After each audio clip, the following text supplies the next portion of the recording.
Hey guys, welcome to the Hunter's Quest podcast. It's good to be with you as always. This week I have a full-on recap episode of this RUT rifled mule deer hunt I just got off of. It was an awesome hunt. We got a nice buck on day 5, and we saw bucks every single day.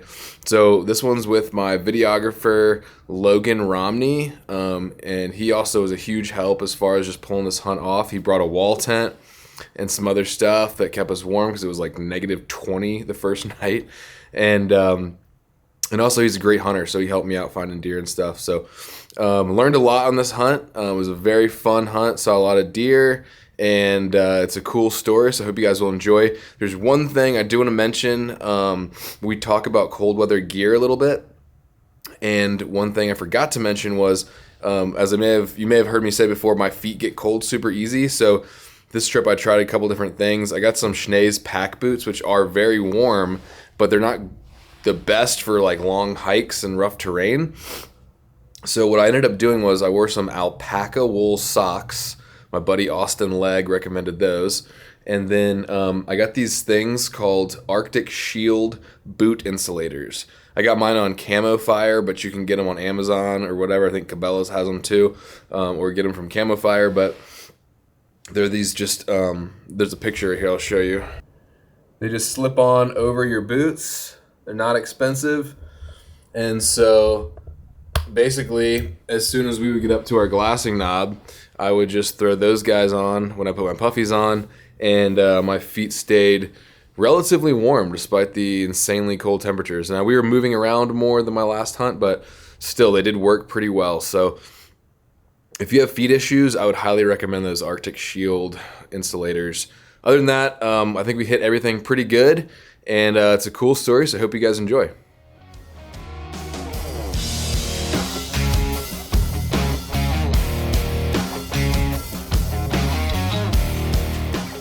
All right, guys. Welcome to the Hunter's Quest podcast. I feel like a huge idiot because we just recorded probably, 30 or 45 minutes of conversation? Yeah. And just, I wasn't recording. So, good job, me. This trip has really humbled me. It's been good, though. It's been good. We got this buck, if you're watching on YouTube. Well, he looks huge in the 17, doesn't he? Look at that. Oh, yeah, dude. The giant. He is huge. He's a good deer. He's only a 2, but like really cool deer, like mass. He's got like this like palmated, like trashy little G2 right here. He's really wide, at least especially for me as like a whitetail guy. Like, Yeah, what would we say, 26 inches wide? yeah, roughly, just a guesstimate, Something like that, 26, 20, 27. Pretty good. So anyway, he's a pretty cool buck.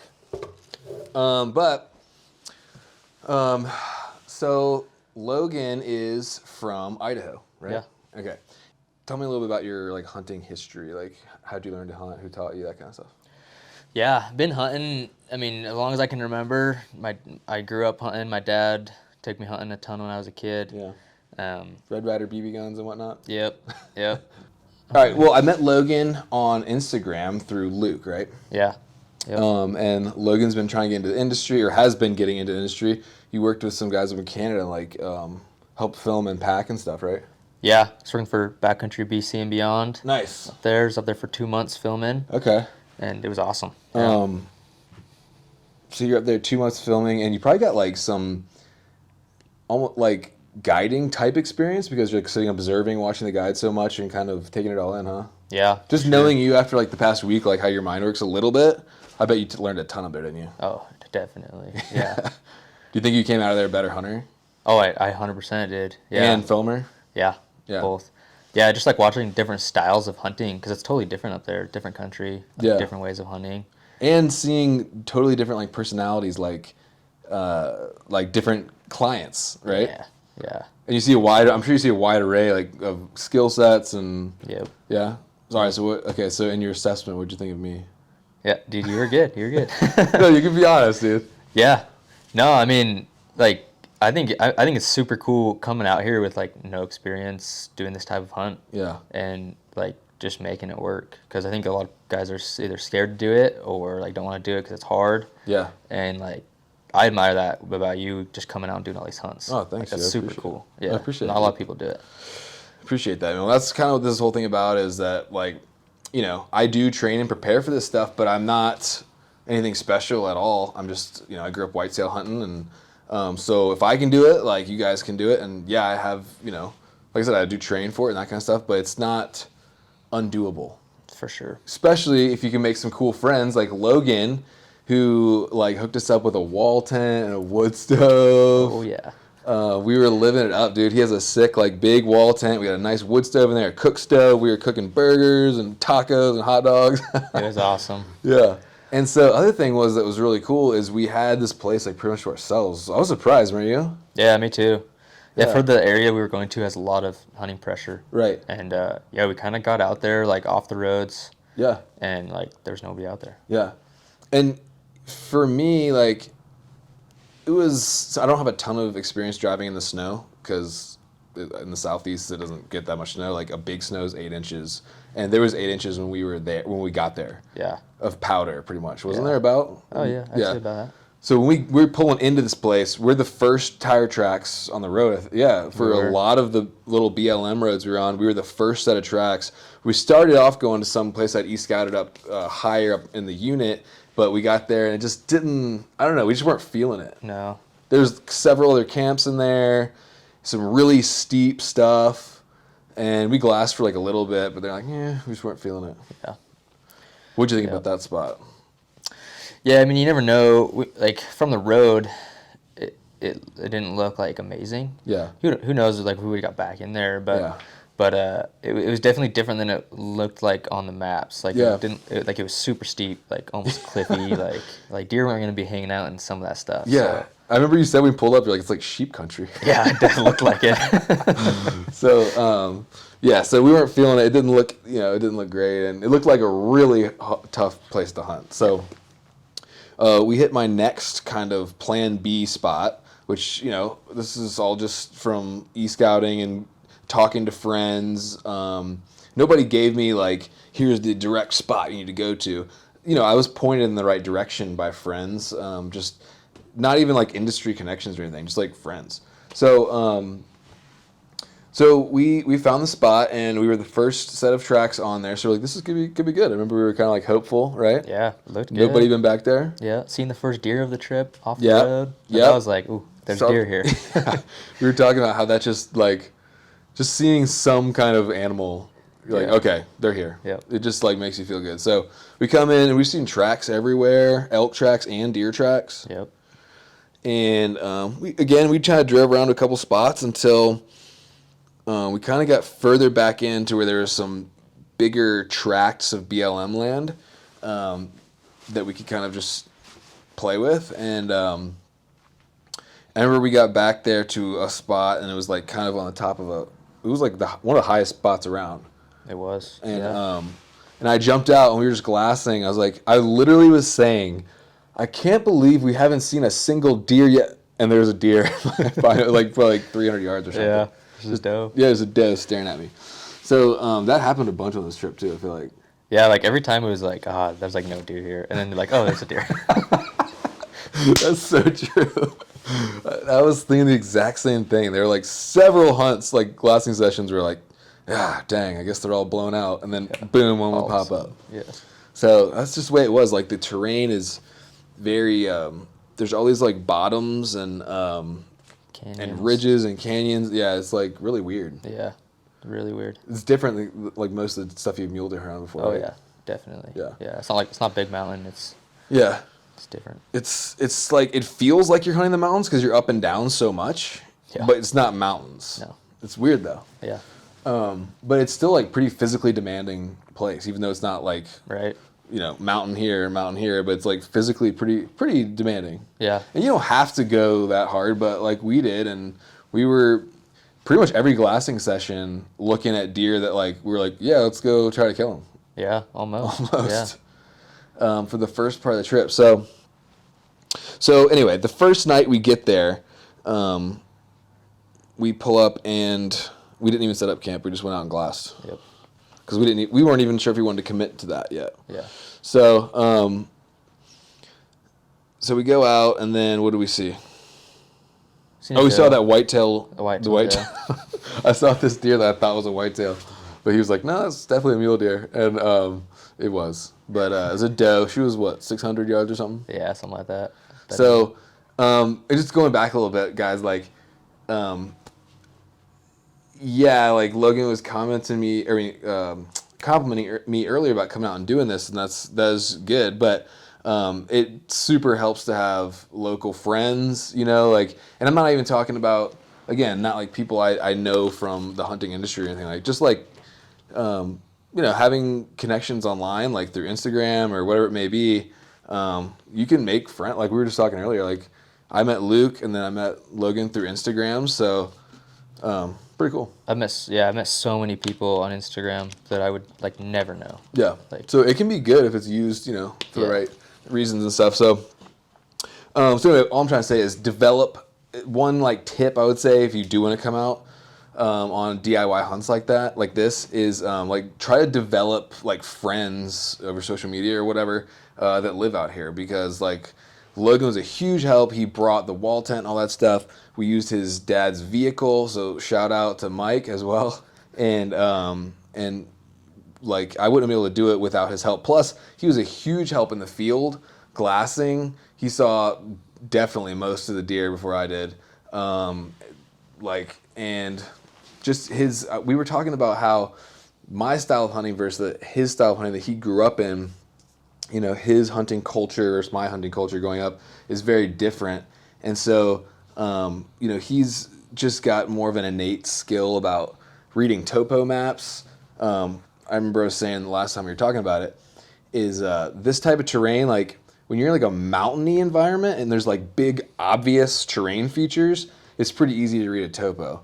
But when you get out there and it's like literally it just looks like just zigzags everywhere. Yeah. Like it's like pretty hard to read, especially if you're not like good at it. Right. So, but Logan just has like more experience with that, and because you've been doing this since forever, right? Yeah. Since when was it's been around. When like how old are you when you did your first like just DIY kind of just off in the mountains, even just for like a day or whatever?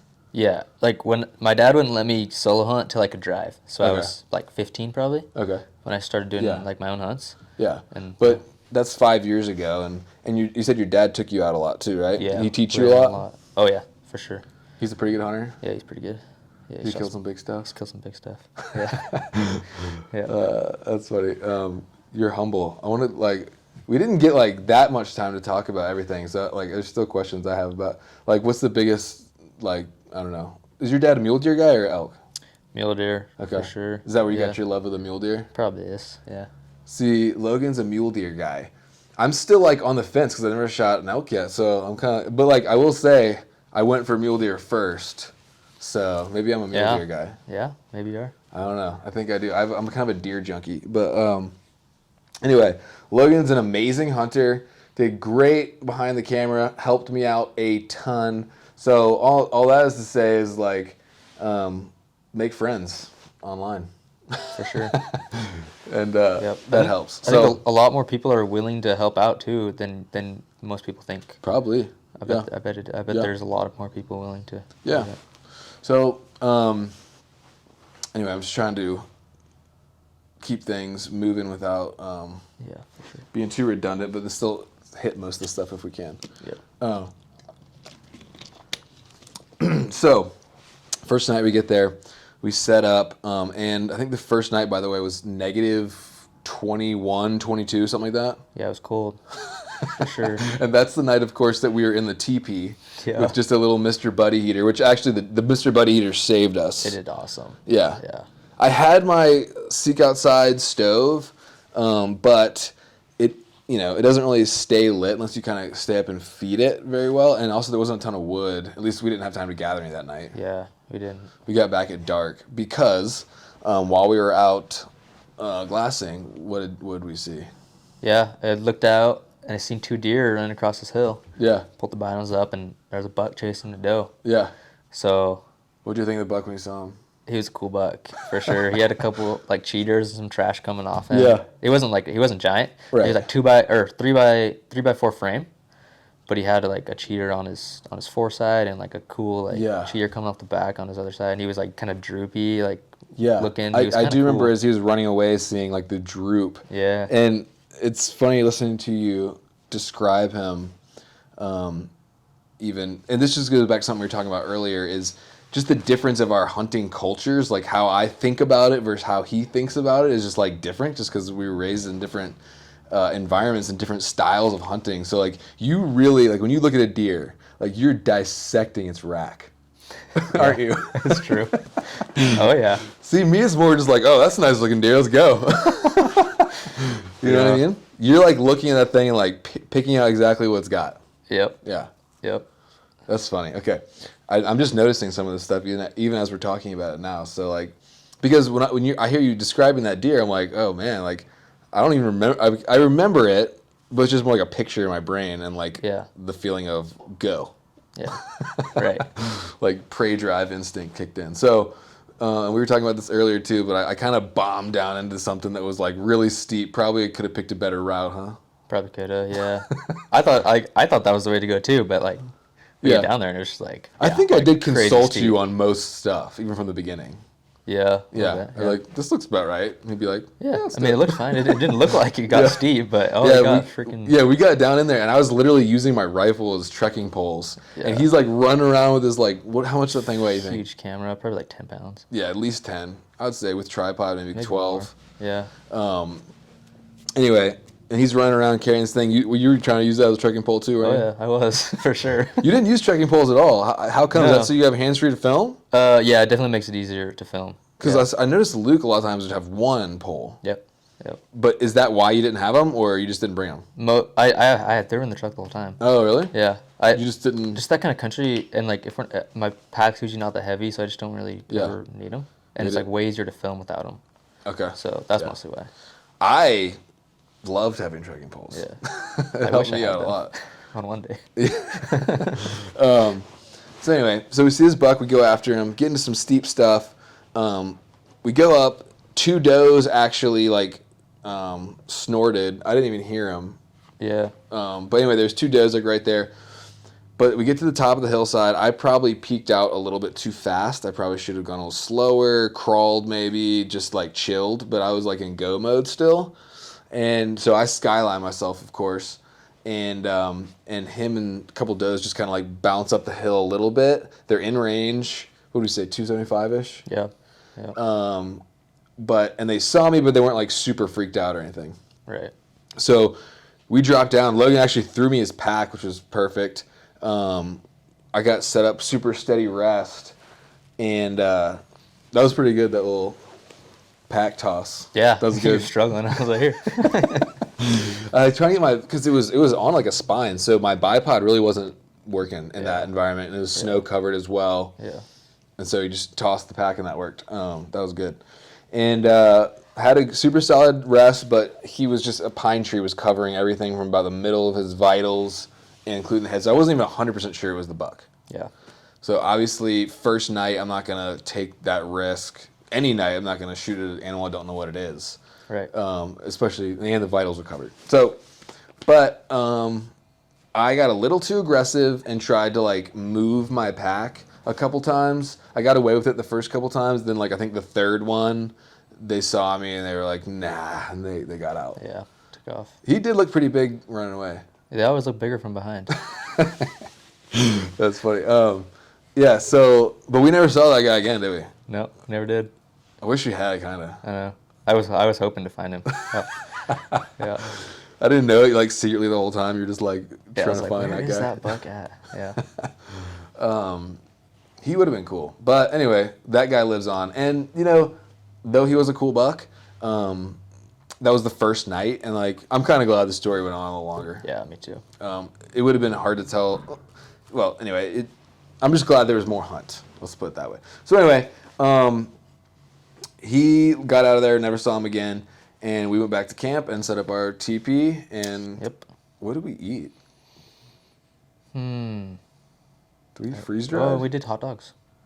Oh, we did. We set up the camp stove even though we didn't have the thing yet. Yep. Yeah. So anyway, we did have hot dogs. That was good. That was good. But then we had to like crawl in the teepee, and it's like what 6 p.m. or something, or like 5:30. Yeah. Because it gets dark. It's so early. Like so early now. So we crawl in. It was cold. It was cold. Negative probably 20 something. Yeah. We had a little heater. Have you done a lot of camping in that cold? Not a lot, no. Yeah. So even for you, that was cold. Yeah, it was pretty cold. Yeah, I wasn't like super cold though. Cause we did have a heater. Yeah, like, I'm not saying as like far as, like, the that temperature we were outside. cold, but just like the conditions were cold. Yeah. Yeah. Yeah. Like we were pretty toasty with the little Mr. Buddy heater. Yeah, it wasn't bad in there. Of course, you can't keep it going all night. Right. And then it got cold, but like I just meant like more like Just conditions wise. Yeah. I haven't had a ton of hunts that cold. Yeah. A few. Yeah. So and it's by far the coldest hunt I've ever been on. I mean, it seems like it barely gets down to above 20 when I'm hunting usually. Yeah. So anyway, but this is cool having Logan with me because it was like all just like par for the course for you almost, pretty much. Like you just, like I was getting a little nervous like driving out on some of those BLM roads because, like I said, 8 inches of snow back home for me is a lot and it's gone in a day.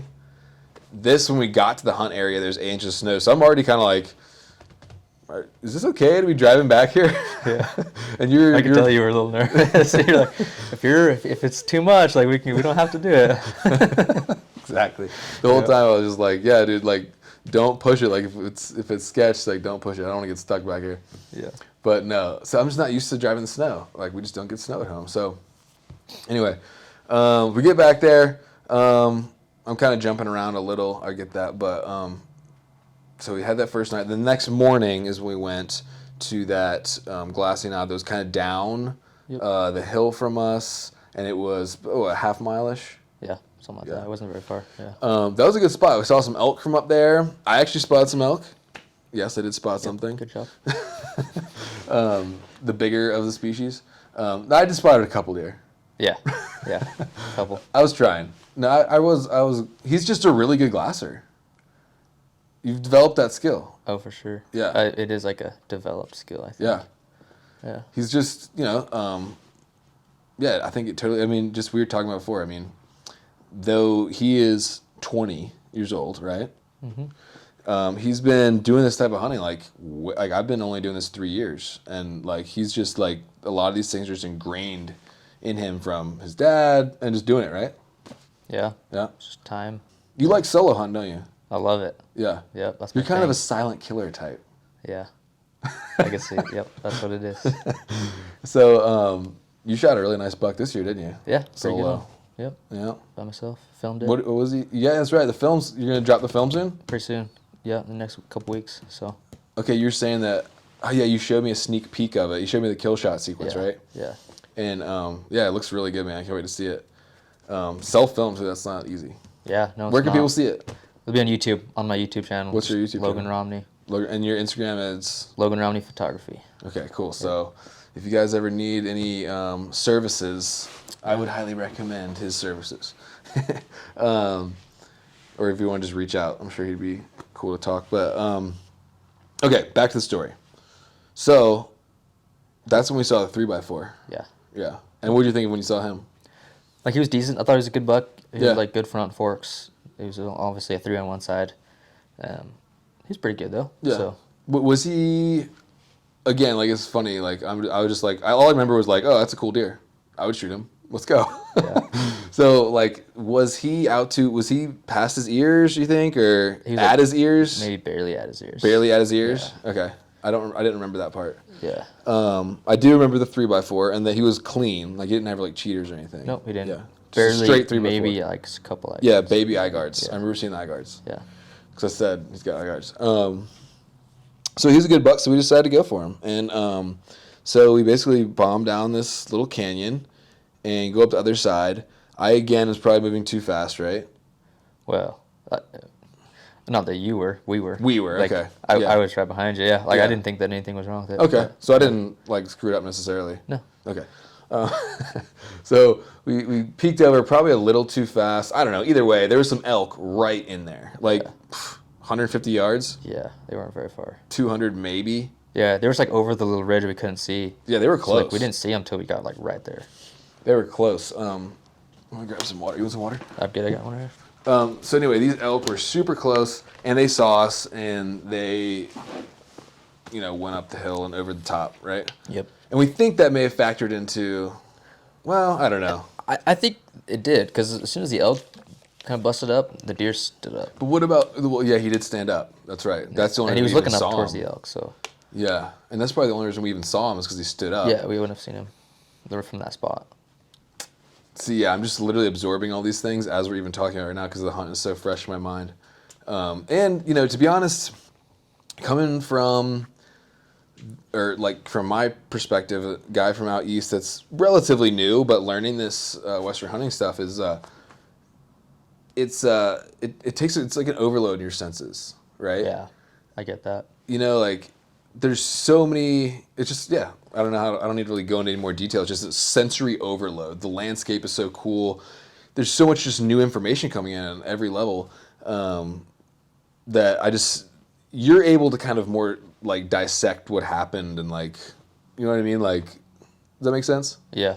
Like, yeah. I felt that way like going to Canada, like first couple of days was just like totally like weird. Yeah. You got used to it, but yeah. Yeah.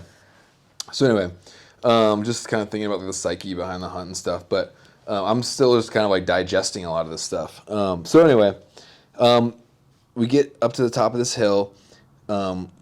Logan sees him. He stands up and he's looking right at us. I mean, not like at us, but our direction. Yeah. Right. And so that's when I guess the elk maybe got him up and scared him up. So we set up really quick. Logan grabbed the camera and got it on him. I grabbed the rifle. I got down the rest. I was having a little trouble getting range, to be honest. I was a little shaky. I don't know if I remember if I asked you to verify the range or not, but I usually have been doing that lately, guys, if you have a buddy with you. I don't know if this is standard out here or not, but I usually ask my buddy, like, hey, can you verify this range? Because you never know, like, if your hands are shaking a little bit and you hit, like, a tree, it could just be off. So, I don't know, do people do that out here? Yeah, I think it's a good idea. Yeah. So I usually ask my buddy to verify range for me, and he was at 420-ish, right? Yeah. Yeah, and pretty buck, and yeah, we had a shot, but by the time we got the camera set, like, that's part of filming too, is you can't just necessarily like, all right, there he is, boom. Like, you got to make sure both of us are set up with the camera on the buck, recording, and I'm trying to get a range, get set up. I have him in my crosshairs. I'm feeling like I'm settled down. I'm ready to make a clean shot. Kind of slowed my breathing down a little bit, and then he just vanishes. Yep. So. Yep. Bummer. Yeah. Watched him go over the next ridge. Yeah. Watched him go over the next ridge at like 1200, and so that was he was. We never saw him again either. We did. Oh, we did. Yep. Down by the dome. Yeah. Okay. Yeah, the next day. I forgot. Yeah. I don't remember if I mentioned it yet in this podcast or the last one that I forgot to hit the record button on, but I'm going on like 0 sleep, so I'm a little out of it also, guys. For some reason, after like a physically challenging, like really exerting day, like I a lot of times can't sleep. I laid in bed for like 5 hours last night, not sleeping, and then like would wake up every hour. So I don't know. That's kind of weird. You'd think like being tired after like a long pack out, you just like crash, which you did. I did. Yeah. But I was just like, my legs hurt. Yeah.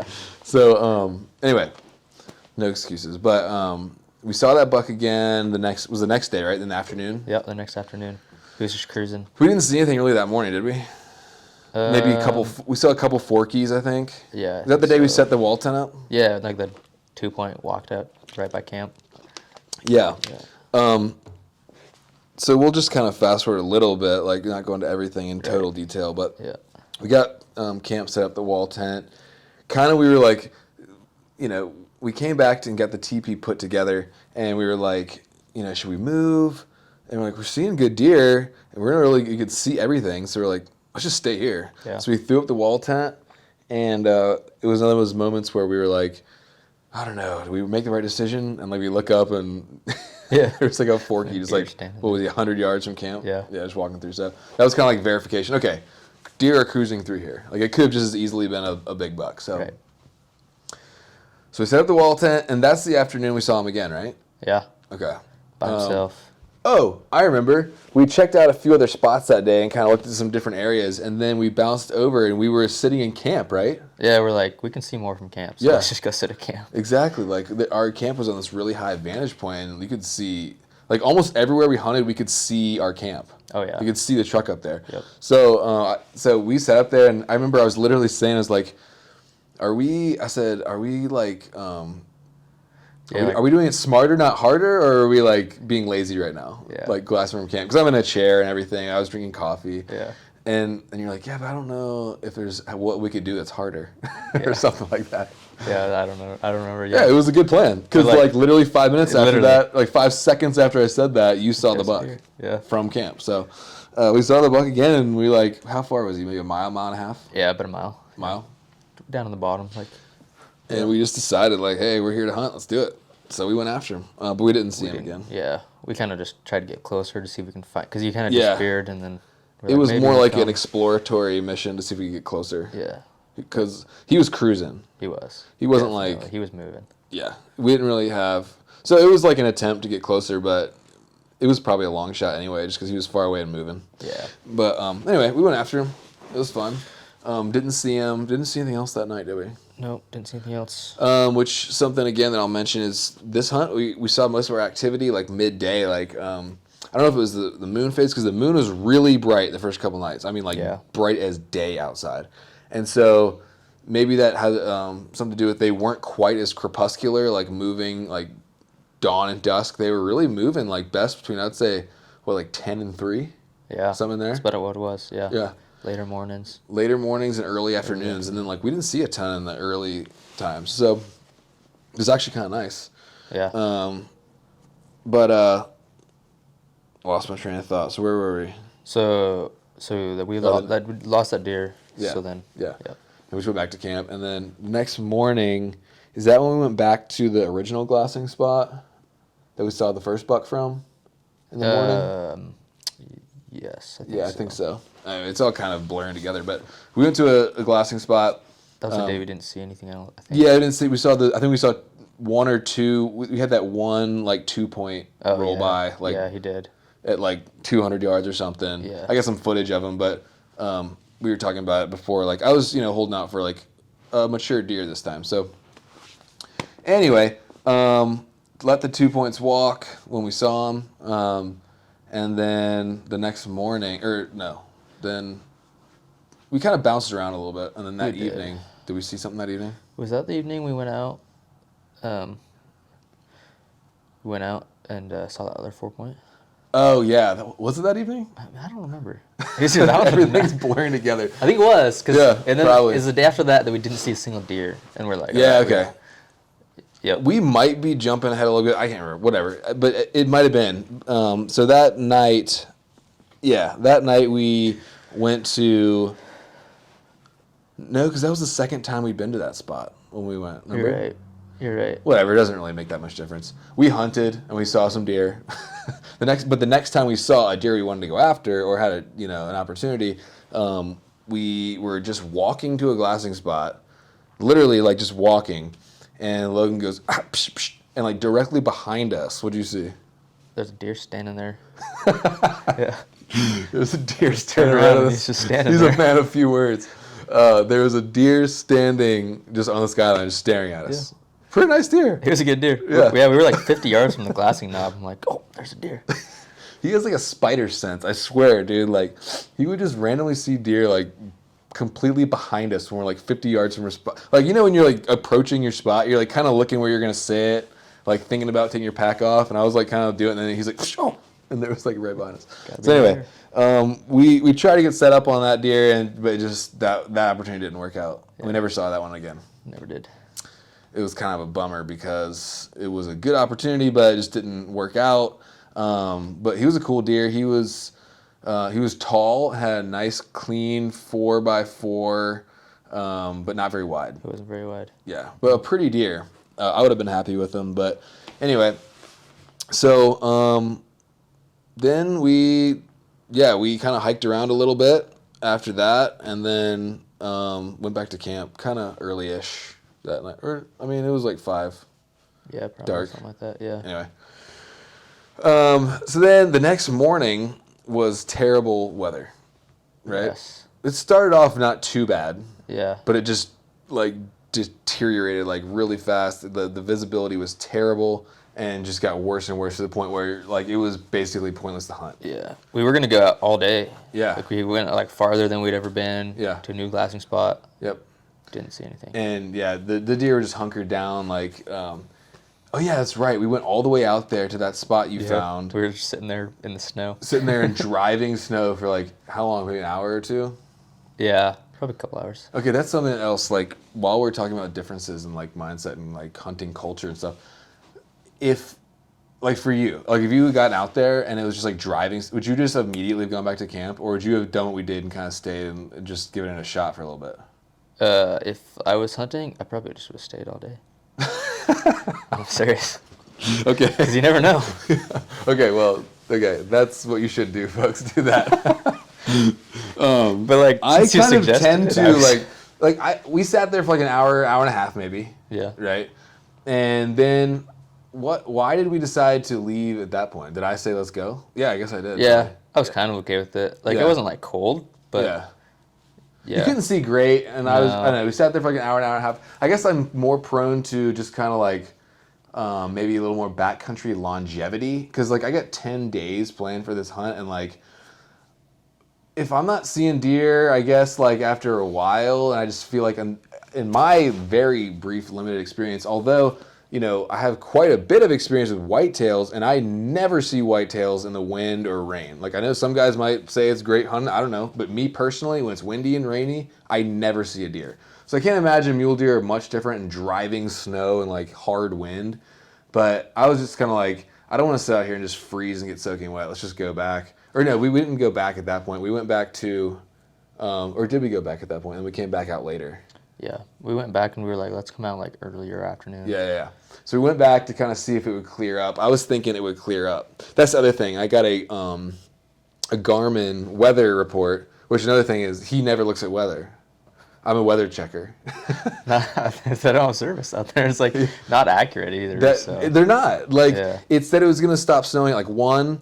We stayed in camp till 2 or 3, and it wasn't stopping. Yep. So we were just like, whatever, let's just go out at this kind of closer spot and just look. Yeah. So we did. We went back out and looked for a while, and then it got to the point where like you couldn't see anything. No. Yeah, you could see like 500 yards, but like barely. So we went back like probably 30 minutes before legal light or something. Yeah. We stayed out there pretty good still. I think we left at 4:45, 4:30 or something. Yeah.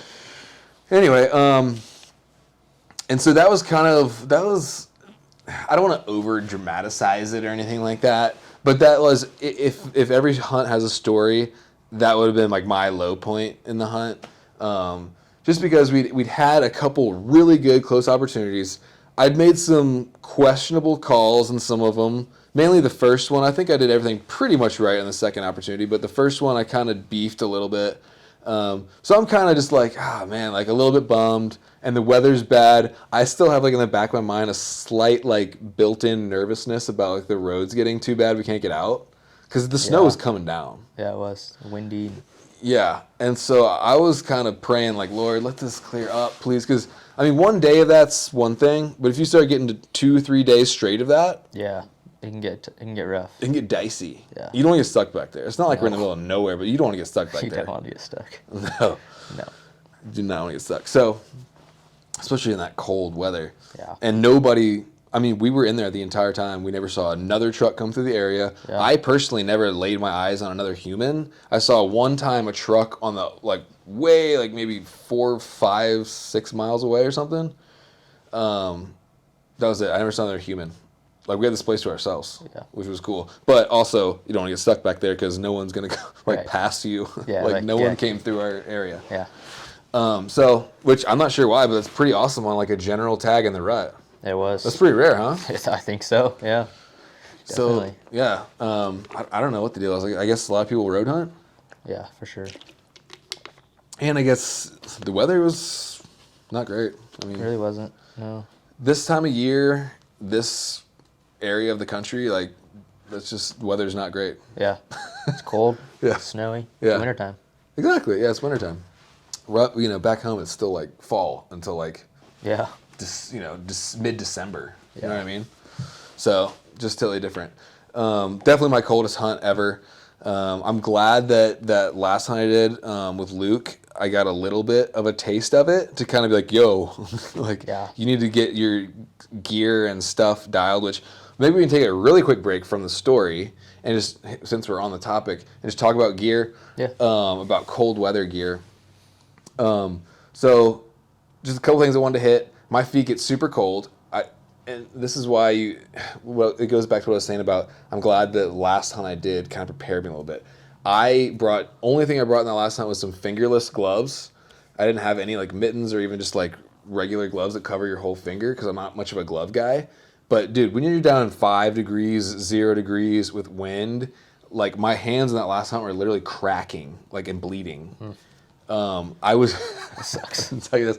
My hands got so bad, I actually cut slices of my salami and was rubbing it in my hands to get the greases, like to moisturize my skin. Oh, yeah. Dang, dude, that sucks. So anyway, I'm glad that trip warmed me up.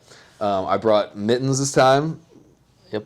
For glassing. I brought a ridiculously, insanely huge coat. Yeah, no kidding. I think some guys made fun of me one time in the restaurant. Really? Like, we're like laughing. I could have been just in my mind, but I got this Kuyu burner. Now, it probably looks ridiculous if you're Logan, but like me, I'm from the South, okay? Like, this thing saved my butt, dude. This thing is like a sleeping bag. Oh, yeah. It's so nice. Did you see how much loft is in it? Like, I could barely squish this thing into my backpack. Oh, you're right, dude.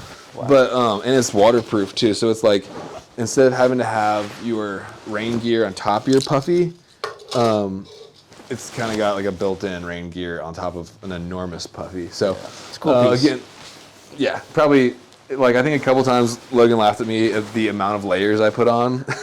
Yeah. But you got to know yourself. And, like, me, if I'm, like, suffering to that point, like, if I'm not prepared gear-wise, it'll just make me want to leave earlier, you know? Right. And, like, so, excuse me. Another thing, I get super cold feet.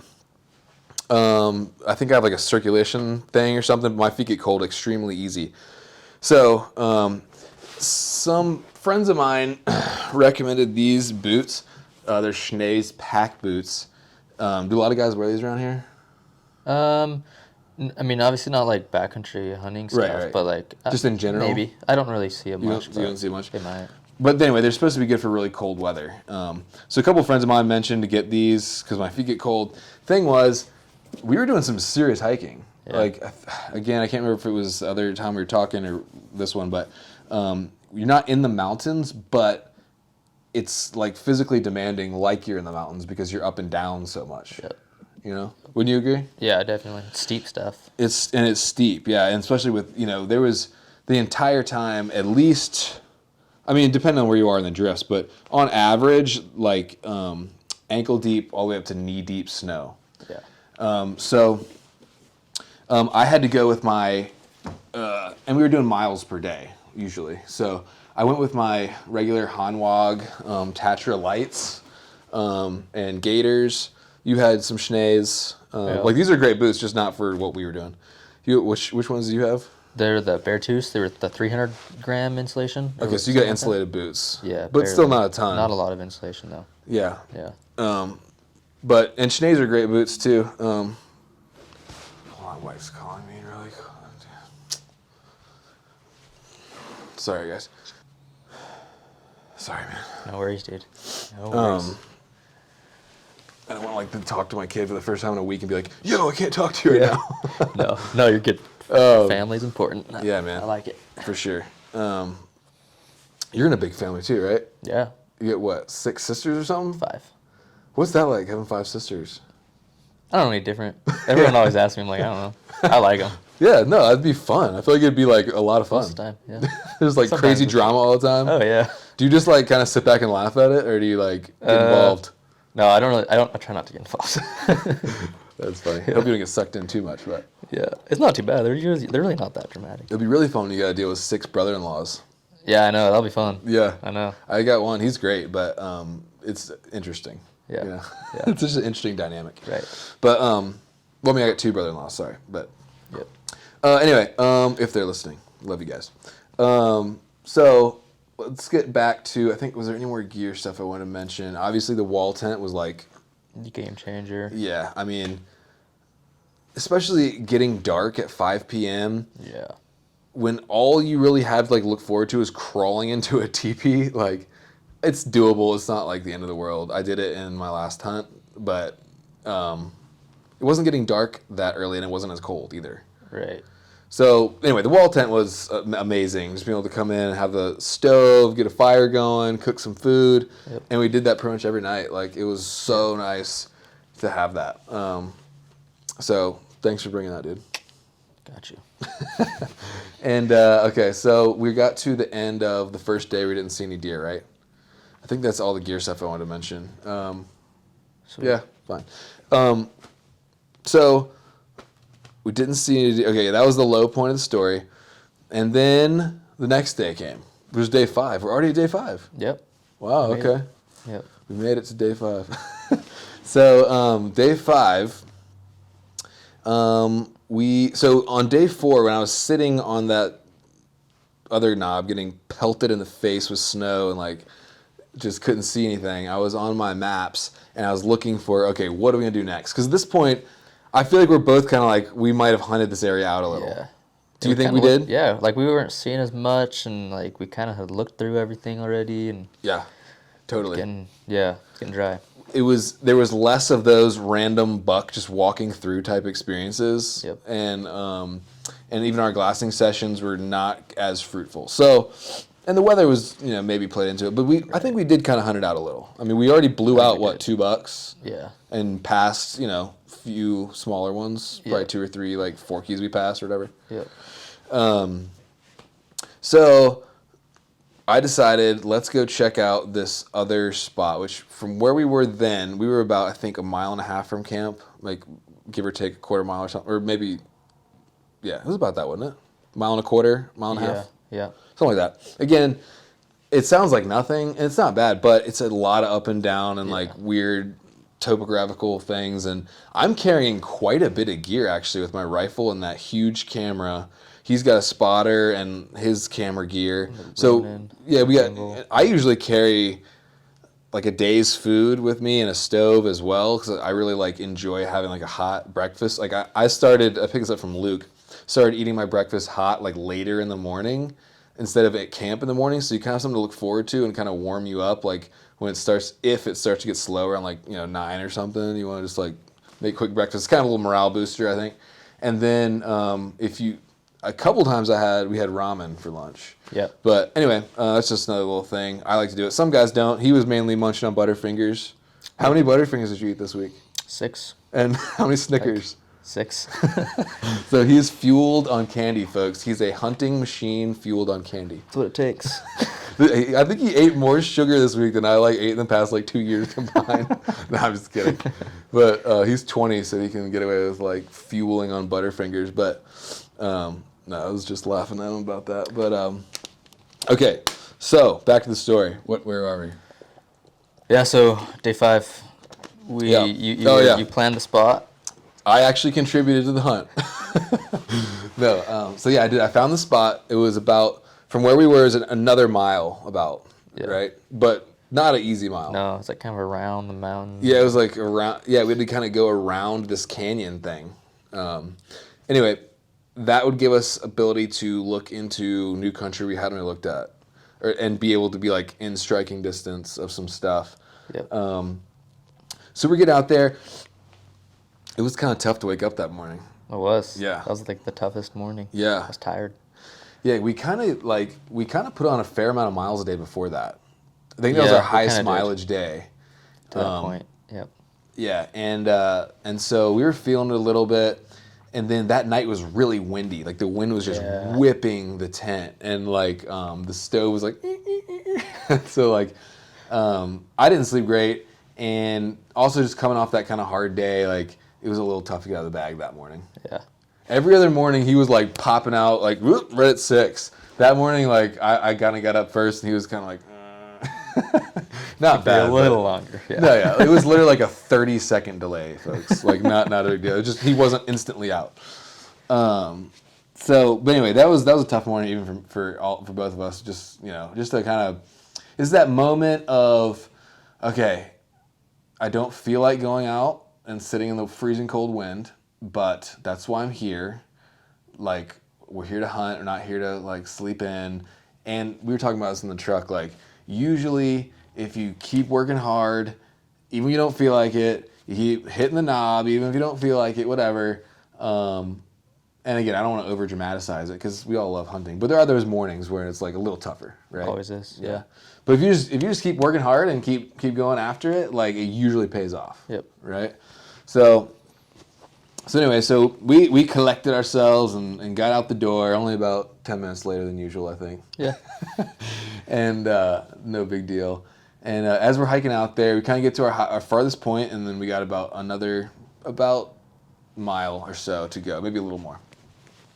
And at first I'm like, oh man, I don't know. It was spitting snow a little bit when we got up, I think, and out.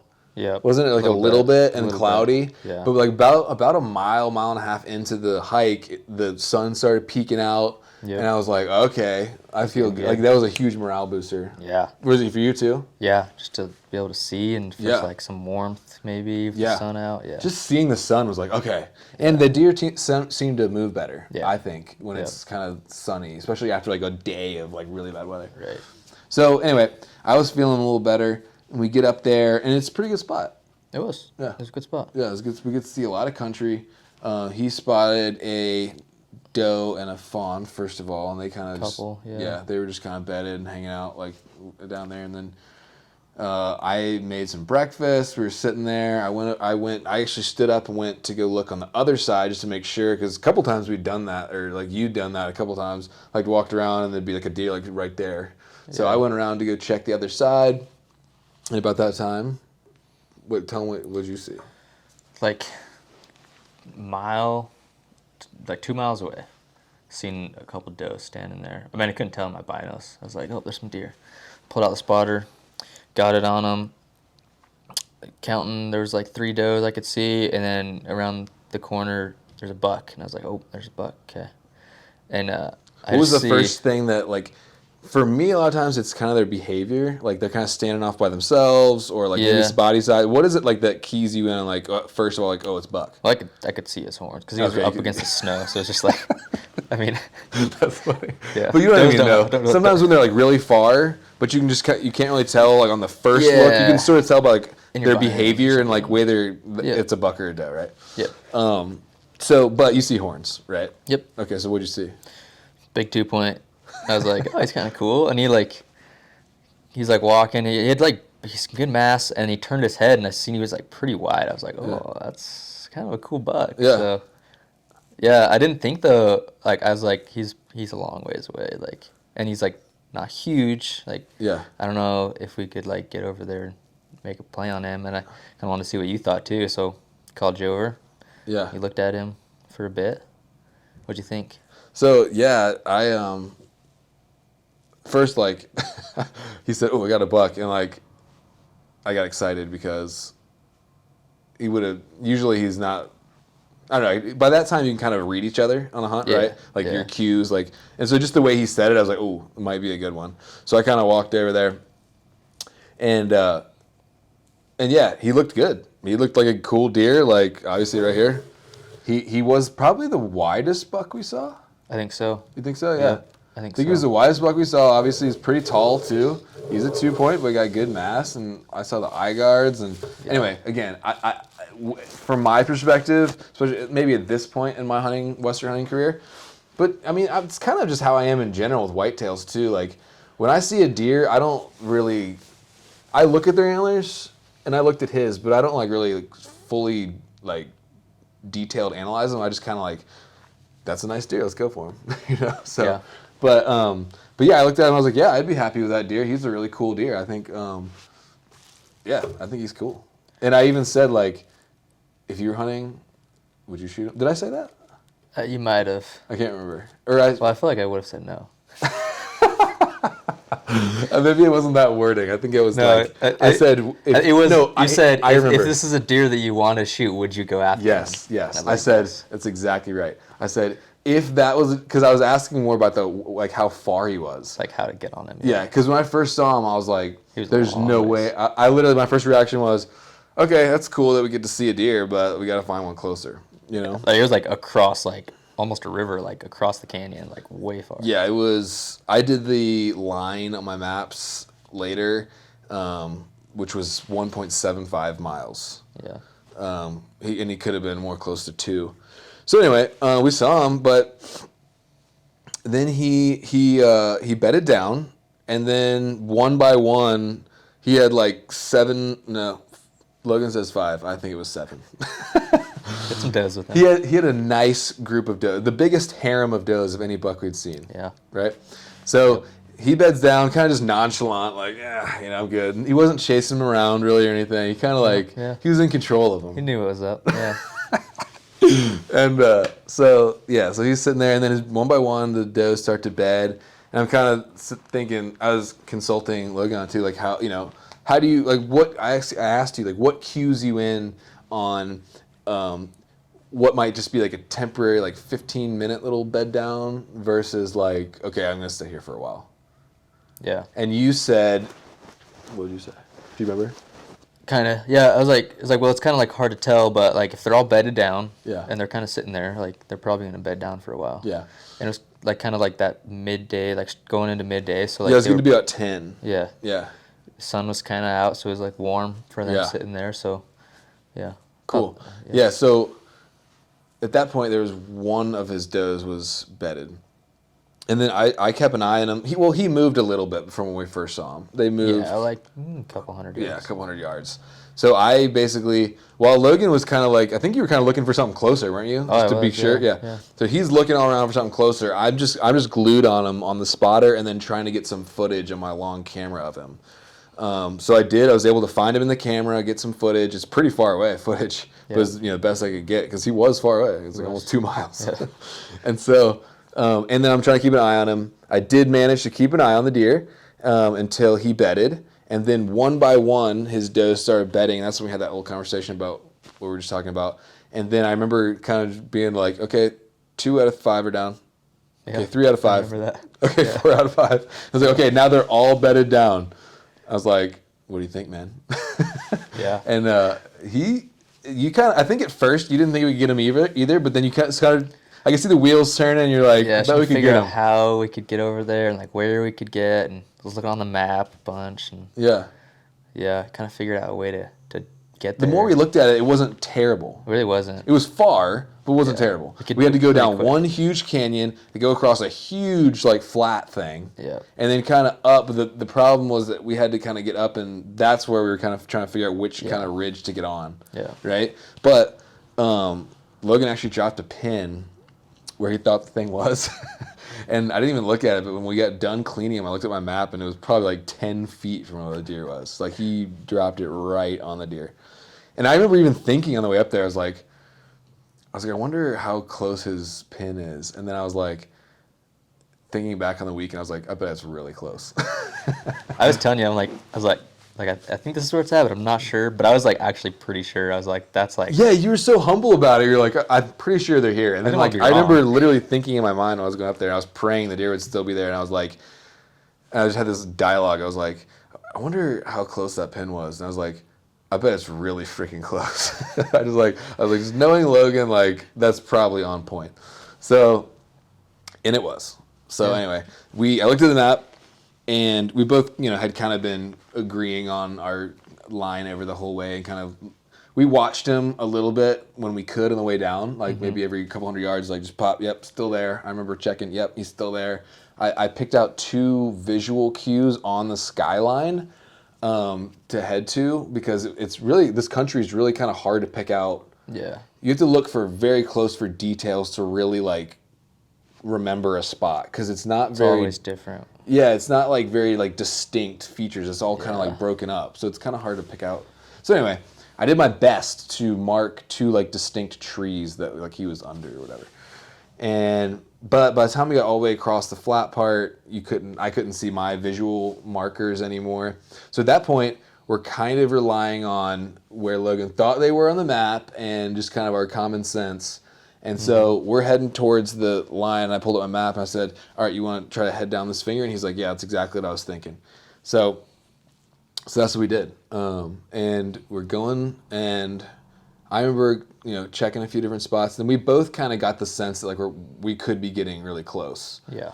I think at that point I put an earplug in. I think I put an earplug in on the trail. You did? Yeah. I remember seeing it. Yeah. Yeah, I put an earplug in. Like I was pretty confident that we'd get a shot, even though it is very interesting to me. Again, I keep going back, but I just been thinking a lot this week about the differences in our hunting style and just what I know versus what he's grown up with. But it's interesting to me that, I don't know, I always get really nervous that they're not going to be there or you're not going to find them. Yeah. But it's a skill that you've kind of learned and you can find them. It's possible. Yeah. Where he was at, where he was at wasn't a super thick timbered area. Yeah. It was fresh snow, so if he did go off somewhere, we could figure out where he went. Yeah. And I knew where he was at. If he went either way, if we got up there in time, we would still see him on the hillside. I guess I just don't have the confidence in it yet because it's just such a new thing. But I felt really good the whole stalk except for the last 20% where I wasn't quite sure and I'd lost my visual cues. But anyway, it's just interesting. It is a skill that can be developed, and I learned a lot on this trip about it, but still working on it. But anyway, we both kind of agreed on this one finger would be the best shot. I think you probably already knew way before, but I looked it up and it looked based on your mark, that would be the best spot to go, and you were thinking the same thing. So we get out there and we both start to kind of feel all right, we're probably getting close. And you pop up your binos, what do you see? Which, by the way, I'm not ragging on your binoculars, but it speaks to how cool. I like it. I think it's amazing. Yeah.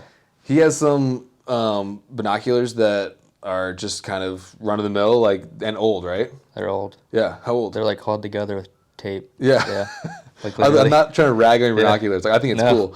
It just goes to show that it's not about. I mean, it is good to have the best optics you can get if you are so inclined or want to. But I mean, this man was spotting everything in the woods and just was using normal old 10 years old. At least, yeah. They were my dad's when I was young, and then he gave them to me. So it's that's cool, man. Yeah. Old stuff is cool. So, I bet you have a lot of memories of those things, huh? Oh, yeah. You probably spot a lot of stuff with animals. those things. Yep. Killed a lot of them, too. Killed a lot with them. This man is a silent killer, I'm telling you guys. So, anyway, we started getting close. We decided, I said, this stalk, because in the past we'd been kind of I'm trying to throw him, because, okay, I kind of enjoy getting the long range video of the animals. I kind of think it's fun. So I usually carry around the big camera, but I learned that on a stalk, you got to just give the camera to your guy, which probably should have been doing it anyway, but because there's just less confusion. Right. You have the camera already, I don't got to throw it to you, whatever. So anyway, Yep. that's something I'm just learning as I go. But so this stalk, I gave Logan the camera, and I was like, let's just do it this way so we can kind of don't have to do it in the moment. And so that worked out perfectly. He got the camera set up, right? And you spotted the deer. What did it look like when you saw him first? All I seen was from here up, it just split. Yeah. It looked like a stick. And I was like, Yeah. maybe? I wasn't sure. I thought it was, but I wasn't sure. Yeah. So I was let's pull out the spotter and double check. He was only what, 300 yards away? Yeah. And then he lifted his head up. He's like, oh, there, yep, that's it. Yeah. We were about to move on and try to get down the ridge more to peek around. We were. And I was we nope. peeked up and he was just above the skyline. Yeah. We could just start to see him. And you spot him with your 10s. And then I looked up. I have those SIG stabilized 16s, which are pretty sweet. Yeah, they're cool. But they're not that expensive, really. But anyway, I see him, and it was a great spot because it just looked like a stick, and then kind of a weird it did look a little furry, a little furry blob. Yeah, exactly. like a little brown spot that just stuck out a little bit, you know? Yeah. So, and then I could see, obviously, I saw this little thing like moving a little bit like this. Yeah. And I was like, oh, that's definitely him. And then he looked at me. Yeah, he looks up. And then he looks up and I was like, oh, that's definitely him. So we back off a little bit. What were you thinking at this point? I was like ready to. I was like, okay, We're gonna get like this guy. crawl up there and we're gonna get him. Yeah, I was like, he's done, dude. Like, we got him. As long as you can hit him. Yeah. Okay, see, I still like I don't ever think he's done until his head's on the dirt. Yeah, I mean, yeah, there was still some like But you've had, that's what I'm saying. Like I'm still. That's another thing is like you get like whatever. I don't want to get too into the weeds, but you've seen this scenario go down more than I've lived it go down. You know what I'm saying? Right. So, in your mind, it's interesting to hear like what you're thinking. This guy's. Yeah, I was like, like we're in a great spot. Like he doesn't know we're here. Like we just gotta play the cards right from here. And yeah. And the cards were in our favor. 100%. Yeah, we couldn't even see the dose. Like they were around the hill. Like if they were on the other side, they might have spotted us and we could have busted them. But yeah, if there's 5 pairs of eyeballs looking our way instead of 1 when we came across that. Yeah. For sure. So everything worked out perfectly. Like the Lord, I was praying a lot because the Lord definitely blessed us on this. Like everything worked out really great. We got in this finger. He was right where Logan thought he was. I got to give shout out to Logan on that one. And he spotted him. And so he gets the camera set up behind us. I crawl up, get a range. I asked, hey, can you verify my range? And you got the same. Yep. He was good to go. He was rolling. I actually took this small camera with me when I crawled up. I had my bipods, a Spartan Precision Pro Tac Hunt, which I really like that bipod, by the way. It like extends out. And I snuck up there. We had it perfect. The wind was actually, I checked the wind even. The wind was going like this. Yeah. And he was out here. He was kind of looking at us, but not I don't nervous. think I don't think he knew we were there though. I think he was just looking because he was just that's just the way his body was. Yeah. He was directionally looking at us, but he wasn't like looking at us. Yeah. And so I got just to where I could see over and had my bipod out. He's rolling the camera. I started another kind of thing I learned like just out in the shooting range that if you don't have anything else, if you unbuckle your bino harness, you can just put it as a rear rest and just give you a little extra bit of stability, which I was happy with myself on this trip in that every time I got a shot opportunity, I was very like conscious about making a really good rest, like front and back. I think there was another one. Yeah, when we had him across the ridge at like 420 when he was looking at us, like the second day or whatever. Remember I asked you to throw me your pack too? Yep. And I put your pack behind me as a rear rest and had my pack in the front. Yeah. Yeah. So that's a really big deal as far as just making a really good rest. Usually these mule deer give you a little time if they don't. Right. Hopefully you have time. Yeah. Hopefully you have time. If you don't have time to make a good rest, you probably don't have time. Like it's probably not smart. Yeah, exactly. Well said. If you don't have time, you don't have time. But if you do have time, make a good rest. Yeah. So I was able to get a good rest with what I had, available. And he was staring straight at us and there was another point on the trip where we had a deer staring straight at us and, kind of thinking, should I wait till he turns broadside? Should I shoot? And I personally think that the frontal shot, I know some people we were talking about this too, like some people say, oh, it's unethical or whatever. I find it very devastating if you hit the animal. And like we were saying earlier, like if you miss, it's more likely you just cleanly miss. Mm-hmm. But if you hit, like, if that thing is like this and you hit like anywhere in here, I mean, he's done. He's toast. So, anyway, part of me is like, okay, do I like sit here and wait for could be an hour or 2 before he stands up? Yeah. Or, I got him at 284. I got a solid rest, solid verified range. I'm very comfortable at that range. Do I just take it? And I just decided based on kind of other events, I was like, I looked back at Logan, I was like, I'm going to take him. And you're like, yeah. Yep. That was the right call, right? Oh, yeah. 100%. So he also was still in his bed, which I know some people like say is, I don't know. Have you heard people say that's weird, that's not good to shoot people in bed? I haven't heard that. Not people. No. Shoot animals in bed. Yeah. Okay. Well, I've heard some people say like, "Oh, you shouldn't shoot animals that are bedded." Maybe you shouldn't, but I felt confident the way his chest was exposed to me and like all of his throat and neck that I could get one in there cleanly and ethically, and I did. Hit it, and I mean, what'd you see? Dude, just antlers tip over, it's like done.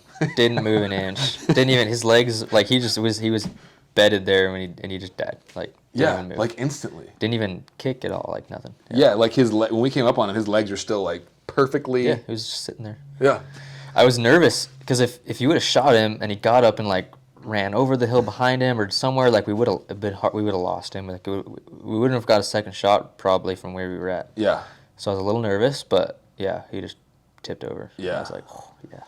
Yeah, it happened so fast that by the time I got my reticle back on where I thought he was, like there was zero movement. So I thought I saw him laying there, but I was like, and then he was like, "Oh, you dumped him, dude." Yeah. Like, It was perfect. it just. I mean, we look back at the footage. I mean, it was literally just.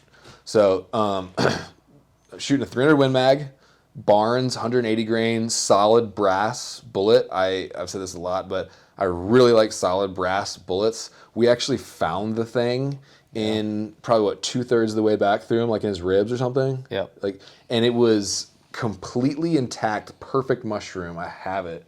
It's in the car, but I'll show you guys in a post or something. It's perfectly mushroomed. Like all the petals are still on it, and it just devastating. Yeah, it was cool. So, I was gonna ask you: have you seen a lot of mule deer get hit in their bed and get up?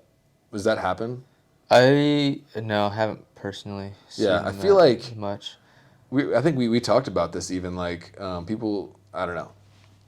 I think it would take a lot for a deer that's bedded after being shot to get up and run than one that's already on the hoof, kind of like, right. You know what I mean? Yeah. So, anyway, he dumped, and I was stoked, man.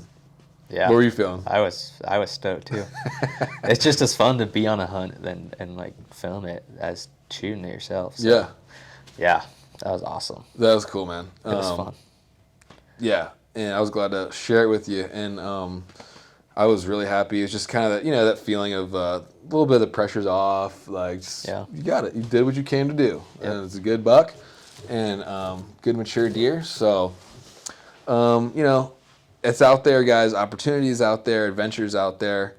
You just got to be willing to, accept. Sometimes it's hard. Sometimes it's a little scary. Sometimes you got to deal with -21. But you plan it right, get some good friends. And it can be done. Yeah, can be. Yeah. For sure. Let's see. So I mean, after that, we had a nice lunch in the mountain before we cleaned him. Kind of just enjoying the moment, taking some photos. Yep. We both cooked up some ramen so we'd be fueled and not have to be eating while we're all bloody before the pack out. I thought that was a good call. That was a good call. We both just sat down, took some pics, ate some ramen, and had a little ignite. I did anyway. I don't know if you did. Nope. And then we got to work, right? Yeah. And so I pretty much took the quarters off. You deboned while I was doing that. Got the back straps, tenderloins. You have this cool, what's that tenderloin knife you have? That thing is cool. I don't know what it is. Yeah. Tell them about it. It's just it's like a gut hook knife, but it's not. So it's got a gut hook on one side and folding knife too. Right? Yeah, and it's got two knives come out of it, two blades. Yeah. But the one it has a gut hook, and then the other side is sharp, but it's not pointy on the end. It's like rounded. Right. So like you can't like poke something with it, but it is sharp on this side. Because you can poke like right into the guts and intestines. Yeah, if you're doing the tenderloins, you get stomach contents everywhere. It's the worst. So it was a really cool knife. It had just a rounded tip, but like a sharp inside. So anyway, he cut one out. I cut the other one out, and then we deboned it to save weight, and then we got the heart out. Yep.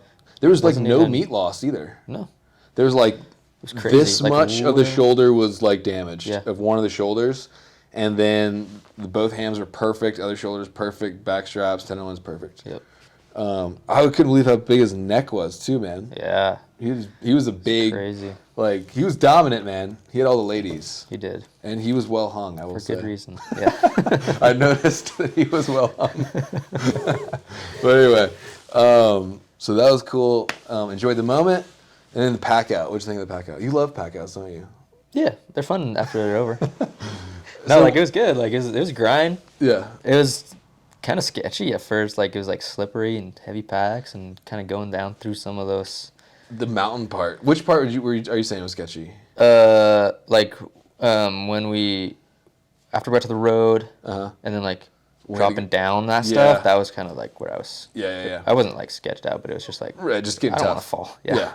Exactly. And like there was fences, several fences we had to cross, all on BLM, but just cattle fences or whatever. And the part that was starting to get a little sketchy for me was we had to cross over like a riverbed, and then there was like a pretty gnarly little, I don't know what you'd call it. Bluff kind of deal. Yeah, a bluff. And but the only way to go up it was like pretty rocky, and then in between the rocks was mud. Yeah. And snow. Like mud under the snow, because it was kind of warm. Yeah. And pretty high snow. Yeah. Like shin deep. Yeah. A couple spots I stepped into knee. And so that was a little sketch, and it was pretty steep, and it was kind of like sheer cliffs on the other side. But we got some sick photos when I got to the top of it, though. Yeah. I haven't seen them yet, but I know they're cool. They're gonna be cool. Yeah. So, Logan snapped some cool pics and video of that as he was doing the whole time. And we got back. It took 3 hours. I saw that. Was it? Yeah. Oh, it's not bad. 3 hours, and I think it was like 4.5 miles, 5. Yeah. 5-ish miles. So nothing crazy, but really tough terrain and deep snow and heavy packs. Yep. So it was a pretty good one. It was a good one. Yeah. Yeah. But yeah, we were just stoked, and we got back and ate. How much food did we eat? We ate 2 hamburgers each, and then 2 hot dogs each. Yeah. And then a bunch of snacks. Yeah. So we were enjoying it. I don't know if I mentioned this already, but after like kind of grueling days like that, I don't sleep well. So he was tuckered, and you pretty much hit it at like 8. You went right to bed. Yeah. I sat there like an old man, just like for like till like 11. I wasn't really in that much pain. I was just uncomfortable, and when I have those high levels of stress from like heavy activity later in the day, I just don't sleep well. So I stayed there awake till like 11, and then kind of slept off and on. Anyway, so yeah, man, it was a great hunt. It was. Yeah, it was fun. Yeah, dude, thanks for taking me. Yeah, dude, awesome. For sure, dude. It was really good having you. Like I said, you helped me out a ton, man. Can't thank you enough. Couldn't have done without you. Dude, I appreciate it. Yeah, dude, it was fun. So I don't know, any closing like thoughts about the trip or anything? I don't know. I mean, like, this can all be done. If you're from back east or down south or wherever, like, there's nothing stopping you from doing it. What was this? Like, this tag was a draw, but it only took 2 years. Yeah, this is a 2-point draw. Points. But even if you want to start with like an antelope hunt or there's there lots are of hunts. 0-point draws. I think in Wyoming. I mean, it's Over the in counter early stuff. season. Yeah, over the counter. Yeah, it's not too. Most like rut mule deer hunts, you need at least a couple points. Yeah. Because It's true. It's like the best time to hunt. But right. Yeah, I mean, we were seeing bucks every day except for one. Yeah. Had other friends that tagged out really quick. Actually, the dudes from P and Wild shot 3 bucks in like 24 hours. So Crazy. We were talking to them over the InReach and stuff, and I'm sure they're gonna have some sweet content. So check that stuff out too. But we were like hunting in similar areas. Anyway, I went off on a tangent. What were we talking about? Oh, just like getting like you can. Oh yeah.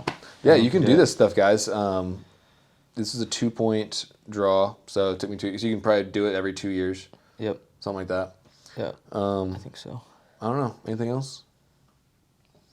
I don't know. Okay, well, guys, yeah, adventure is out there. Like we were saying, if you have questions and stuff, you can hit me up. That's kind of the theme of the stuff I got going here, and like future content, like all these episodes we're filming. I'm really excited to announce soon where you can see those, and be talking more about that. But the theme of it is that if I can do it, you can do it. I'm nothing special. Yes, I do train for it because you do need to be in shape if you want to really kind of go hard. There are other options, if you don't want to go hard, but it's fun to go DIY and push yourself and test yourself, right? Yeah. That's why you do it, probably, right? Yeah. You like that stuff. Yeah. He's a good hunter, man. So anyway, all I'm trying to say is, it's not a joke. It's definitely serious, but it's doable. It can be done, and hopefully by watching some of my content and listening to stuff, like a couple of you guys will see that it can be done. And happy to answer any questions if you got. So, but where can people see the stuff you're working on? Yeah, Instagram, Logan Romney Photography. My YouTube's Logan Romney. Cool. Got a couple films on there, and then I'm on Instagram all the time. So Yeah, he's gonna put his buck film on there soon, right? yeah, we'll go up in next couple weeks. You shot a nice one this year in Idaho. Did we talk about it on this recording? I don't remember. No, I don't think so. Okay, tell them about your video really quick. I want to make sure we hit everything on my list. Yeah, got a video coming out about my general season Idaho deer hunt, rifle deer, sweet hunt. Was out there for 3 days hunting, and got it done. So it's a cool buck. You have to check he's out. a really cool check out buck. the He's video. what, like a one? You said 150. About 150. Yeah. He's got some cool, like cheaters. really cool, like a triple little like kicker thing. Yeah. It's like large, medium, small. Yeah, he's cool. He's a cool buck. Yeah. Thanks again, man. We talked about cold weather gear a little bit, didn't we? Yep. Okay. Yep. All right, guys. Well, thanks for listening to this podcast. Hope you guys enjoy. And don't forget to hit the subscribe button if you're watching on YouTube, or leave me a rating or review on Apple. And thanks for listening. We'll see you on the next one.